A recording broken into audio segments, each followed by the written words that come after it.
বলবো। আর আমরা আমরা জানি যে দেশের জন্য আপনি অনেক কাজ করেন, আপনি গবেষণা করেন, আপনি রাষ্ট্র নিয়ে চিন্তা করেন। তো আমরা যতটুকু জানতে পেরেছি, বিএনপির ভারপ্রাপ্ত চেয়ারম্যান জনাব তারেক রহমান বর্তমানে যিনি, উনি একসময় আপনার সাথে দেশের যে বিভিন্ন বিষয় নিয়ে আপনার সাথে চিন্তা শেয়ার করেছেন, আপনার থেকে পরামর্শ নিয়েছেন। এই বিষয়টা যদি আমাদেরকে তিনি এখনো করেন। আমি মনে হচ্ছে তারেক তো একা দল নয়, ফলে বিএনপির এই দুর্দশার জন্য তারেককে তো আপনি একা দায়ী করতে পারবেন না। ঠিক আছে, তারিখ চেষ্টা করেছে, তাকে আমি সমালোচনার কোনো সমস্যা নেই, হয়তো আমার সমালোচনা আছে, কিন্তু সেটা আমি অনেক সমালোচনা আমি পাবলিকলি করবো, অনেক সময় আমি পাবলিকলি করবো না। কেন করবো না? প্রথমত আমি একটা কথা বলি, তারিখের প্রতি আমার একটা স্নেহ আছে। আচ্ছা, খুব পরিষ্কার কেন স্নেহ আছে? আমি যেহেতু একটা, সে যেমন করে বড় হয়েছে, দেখুন তার বাবাকে হত্যা করা হয়েছে, সে তার মায়ের কাছে বড় হয়েছে, এবং তার মায়ের দুটো মাত্র সন্তান। আপনি সিম্পলি একটু মানবিক জায়গা থেকে তাকান, তার দুটো মায়ের সন্তান, একটা সন্তান কিন্তু নাই বেগম খালেদা জিয়া। ফলে বেগম খালেদা জিয়া অত্যন্ত মায়ের দিক থেকে তাকান, সে তো চায় না তার একটা সন্তান আপনি মারা পড়বে।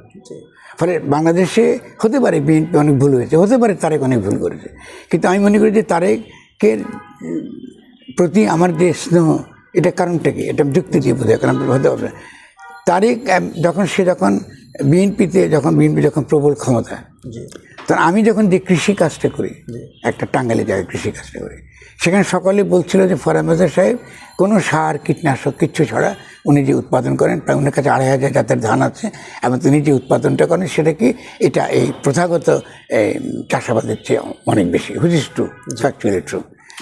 তারেক এটা মানুষের কথা বিশ্বাস করেনি, কারো কথা বিশ্বাস করেনি। ওর ইতিবাচক চরিত্রটা খেয়াল করেন। তারেক কী করেছে?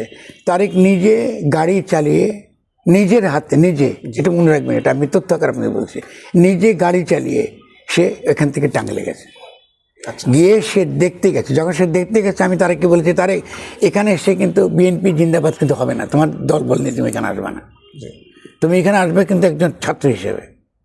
সে ছাত্র হিসেবে গেছে, সে তাদের দলের সমস্ত লোকজনকে বলছে তোমরা এখানে কোনো ঝামেলা করবে না, এটা কোনো জাতীয়তাবাদী প্রোগ্রাম না, আমি ফরহাদের কর্মসূচি দিতে যাচ্ছি।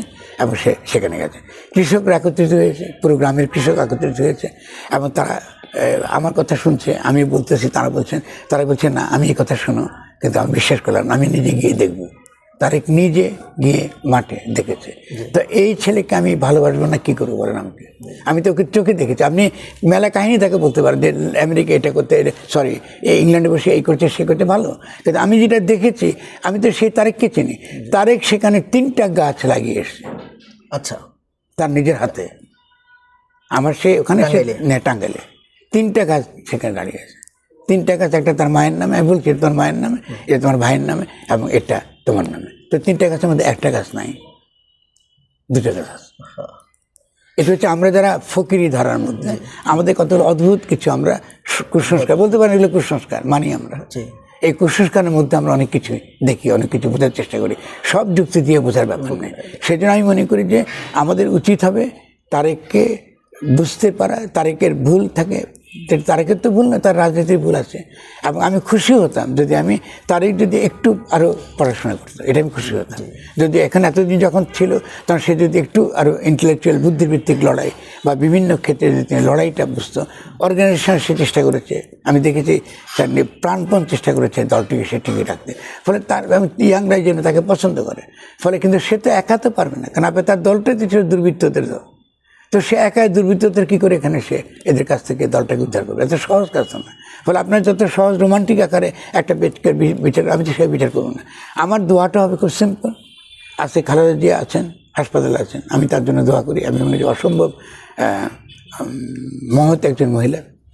ভাগ্য ভালো যে আমার তার সঙ্গে দেখা হয়েছে সেনাকুঞ্জে যখন দেখা হয়েছিল আমাকে, আমি গেলাম ওখানে তার কাছে দেখা করতে গিয়েছি। তিনি আমাকে দেখে তো চিনলেন, তো আমি তাকে, উনি আমার টুপি পরে আগে দেখেন নাই। তো আমাকে বলছে, হেসে বলতে, ফরহাদ মোজাহিদ সাহেব আপনি এই বেশ কেন আপনার? আমি বলি, ম্যাডাম আপনাকে বাঁচাবার জন্য অনেক বেশ আমাকে ধরতে হয়েছে, অনেক লড়াই আমাকে করতে হয়েছে, এবং আমরা তো করতে পেরেছি। তো আমি মনে করি যে আমার প্রত্যাশা যে তারেক সঙ্গে আমার অন্তত সেটা হয় পাবলিক বা পাবলিক না হতে পারে, বাংলাদেশে আগামীভাবে কী করে গড়ে উঠবে, এটা আমি বলেছি ওকে। গণঅভ্যুত্থান হওয়ার পরপরই বলেছি যে তরুণদেরকে নিয়ে তুমি দলটাকে নতুন করে গঠন করবে। দল করে করা। আস্তে আস্তে এনসিপি করছে, এনসিপি উচিত হবে যে বিএনপির সঙ্গে সত্যিকার একটা মৈত্রী জায়গাটা করা, এবং বিএনপির প্রথম কাজ হবে যে নির্বাচনের দ্বারা তাদের দলের নেতা ঠিক করা, প্রথম কাজ। যদি তারা নিজেরা নির্বাচনের দ্বারা দলের নেতা ঠিক করে, বাংলাদেশের নির্বাচনের কথা বাদ দিয়ে, বাংলাদেশের নির্বাচনের কথা বাদ দিয়ে এই এখন যে বিএনপি দল আছে এর যদি চেয়ারম্যান বলুন কি এর নেতা যদি আমরা ঠিক না করতে পারি, তাহলে আমরা অবশ্যই একটা দুর্বৃত্তদের একটা দল আকার এটা তৈরি হবে। ফলে তারেকের উচিত হবে প্রথমত তার নিজের দলের নির্বাচন নিশ্চিত করা, 1 নম্বর। 2 নম্বর তার কাজ হবে তরুণদের যারা এখন এনসিপি করতে চাইছে, বিভিন্ন দল করতে চাইছে, এদের সঙ্গে একটা আন্তরিক আলোচনা করা। আন্তরিক আলোচনা মানে রাজনৈতিক আলোচনা করা। দেশটাকে আমরা গড়ব কী করে, আমাদের কী সমস্যা, সংবিধানের কী প্রবলেম, সংবিধান আমরা কেন শেখ হাসিনার ফ্যাসিস্ট সংবিধান আমরা রাখবো, এর তো কোনো যুক্তি নেই, এটা তো জিয়া রহমানও চায়নি, এটা তো বেগম খালেদা জিয়াও চায় না। কারণ আমি সাক্ষী, বেগম খালেদা জিয়া জানে যে বাংলাদেশের যে এই সংবিধান আমাদের সমস্ত সংকটের গোড়া, এটাকে তো রাখা যাবে না। তাহলে এই যে পরিস্থিতি যদি আসে আমি মনে করি তারা নিঃসন্দেহে বাংলাদেশের একজন আমাদের শক্তিশালী রাজনৈতিক নেতৃত্ব আকারে তিনি হাজির হবেন। ফলে আমি দোয়া করি, আমি চাই যে তারা এই ভূমিকাতে পালন করেন। এবং একই সঙ্গে যেটা জিয়াউর রহমানের যে বিরাট গুণ ছিল, কারণ আমরা তো একটা বামপন্থী ধারা থেকে এসেছি, রেডিক্যাল ধারা থেকে এসেছি, তো জিয়াউর রহমান যে বিরাট গুণ ছিল সেটা তিনি তো আমাদেরকে বুঝতেন। আমি যখন তার সঙ্গে প্রথম কথা বলি, তিনি তার গগলসেন বাচ্চা গিয়ে আমাকে পিট করে চোখ দিয়ে তাকে অনেক হাসি তামাশার কথা বলেছে। তো একটা কথা বলেছে যে মাজার সাহেব, আমরা কি নতুন করে অনেক কিছু আলাপ আলোচনা করে আমরা ঠিক করতে পারি না দেশের জন্য মঙ্গল কোনটা? খুব সুন্দর প্রশ্ন। আমি তো অবশ্যই পারি। আমি বলে অবশ্যই আসি, আমরা সেই কাজটাই করি। তখন তো আমি বাংলাদেশে কাজ করছি, জাফরুল্লাহ আপনার যে তার যে গণস্বাস্থ্য আন্দোলন, সেখানে কাজ করছি, আমরা তো কাজ করেছি। তো আমরা তো কাজ করি, আমরা তো কোনো মন্ত্রিত্ব বলুন, কোনো লোক বলুন, কোনো ব্যবসা, আমরা কথা বলি, আমাদের কথা বলার জন্য আমাদের কিছু নেই, ঠিক না? ওকে, তো সেদিকে আমি মনে করি যে আমাদের, যদি আপনি আমাকে প্রশ্ন করেন তাহলে বাংলাদেশের আগামী দিনে আমরা স্থিতিশীল জায়গায় কী করে যাব, তাহলে এর উত্তরটা হবে এটা তারেকের উপর নির্ভর করে। অদ্ভুত ব্যাপার। তারেক যদি এই সত্যিকার যেই আলোচনাটা আমরা ডক্টর ইউনূসের কাছে পেলাম না, যে জনগণের সঙ্গে কথা বলা, আজকে যে তারেক ওখানেই দিয়ে বসে যে বিএনপি যা কিছু করবে জনগণের সঙ্গে কথা বলবে, এই একটা কথাই বিএনপিকে বাংলাদেশের একদম সামনে নিয়ে চলে আসবে। কারণ আমরা যেটা মোকাবেলা করতেছি একটা চরম একটা ধর্মীয় ফ্যাসিবাদকে মোকাবেলা করছে। আমাদের দিল্লি আমাদের শত্রু, একই সঙ্গে মায়ানমার আমাদের বন্ধু নয়, মার্কিন যুক্তরাষ্ট্র আমাদের বন্ধু নয়। এই সময় আমরা প্রপারলি কী করে নেভিগেট করব, আমাকে সেক্ষেত্রে আমাদের সত্যিকারের নাবিক কী হবে, সে নাবিকের যে ভূমিকা যে পালন করতে পারবেন, সেক্ষেত্রে সেরকম যোগ্য হয়ে উঠতে হবে তারেককে। সেটা যদি তারেক যদি চান, আমরা নিশ্চয়ই তাকে সহযোগিতা করবো, এরকম সন্দেহ নেই। কিন্তু তাকে যেটা আমরা সিদ্ধান্ত নেব এটা ইমপ্লিমেন্ট করতে হবে। এটা দলের ভয়ে ভীত হলে এটা চলবে না, কেমন? এটা আমরা সেই যদি আমরা করতে পারি, তাহলে আমরা বেগম খালেদা জিয়ার লিজেসি এবং আমরা একই সঙ্গে আমাদের জিয়াউর রহমানের লিজেসি এটা আমরা বহন করতে পারবো। বিএনপিকে নতুন করে পুনর্গঠন করা সম্ভব, এটা আমি এখনও বিশ্বাস করি সম্ভব। শুধু লুটেরা মাফিয়াগুলোকে লাত্তি মেরে বের করে দিতে হবে দল থেকে, আর কোনো কাজ নাই। এই চোরগুলোকে আর দুর্বৃত্তগুলোকে বের করে দিলে এই দলটা খুব সহজে হারিয়ে যাবে। কতটুকু সম্ভাবনা দেখেন বিএনপির আগামী দিনে? এটা তো এখনকার এই বিএনপির কোনো সম্ভাবনা আমি দেখি না। কিন্তু বিএনপি যদি বাংলাদেশের পুনর্গঠনের সম্ভাবনা আমি দেখি, তাহলে বিএনপির পুরো পুনর্গঠনের সম্ভাবনা আমি দেখি। এমনকি আওয়ামী লীগের পুনর্গঠনের সম্ভাবনা দেখি। আপনি তো এরকম নিঃসন্দেহে আমরা তো এরকম যান্ত্রিক ভাবলে চলবে না। আপনি কি মনে করেন আওয়ামী লীগের সব লোক ফ্যাসিস্ট ছিল? আওয়ামী লীগ কোনো ভালো লোক ছিল না? তারা দেশকে ভালোবাসে নেই, তারা দেশের জন্য জীবন দেয়নি, তারা দেশের জন্য রক্ত দেন, অবশ্যই দিয়েছে। এরকম অনেক প্রাজ্ঞ মানুষ আছে যারা দেশকে আমার চেয়ে বেশি ভালো। আপনি তো সেই কথা বলেছেন যে জাস্টিস এন্ড রিকনসিলিয়েশন খুব ভালো, খুব খুশি হলাম। আমি প্রথম থেকে বলেছি, আমি কী চেয়েছি? আমি চেয়েছি যে আপনি একটা সরকার গঠিত হোক, এটা অন্তর্বর্তীকালীন সরকার পূর্ণ ক্ষমতা সম্পন্ন, মানে শেখ হাসিনার সংবিধানের অধীনে না, পূর্ণ ক্ষমতা সম্পন্ন, এবং তাদেরকে আপনার পরিচালনার জন্য, তাদের দৈনন্দিন কাজে যেন তারা ভুল না করে, এটা দেখভাল করার জন্য একটা রিকনসিলিয়েশন এবং রিকনস্ট্রাকশন কাউন্সিল কথা আমরা বলেছি। সকল দলের সঙ্গে কথা বলেছি, আমি শহীদের সঙ্গে কথা বলেছি, বিএনপির সঙ্গে কথা বলেছি, সকলের সঙ্গে কথা বলেছি, এমনকি তারেকের সঙ্গে কথা বলেছি। তারা তো এটা করেননি।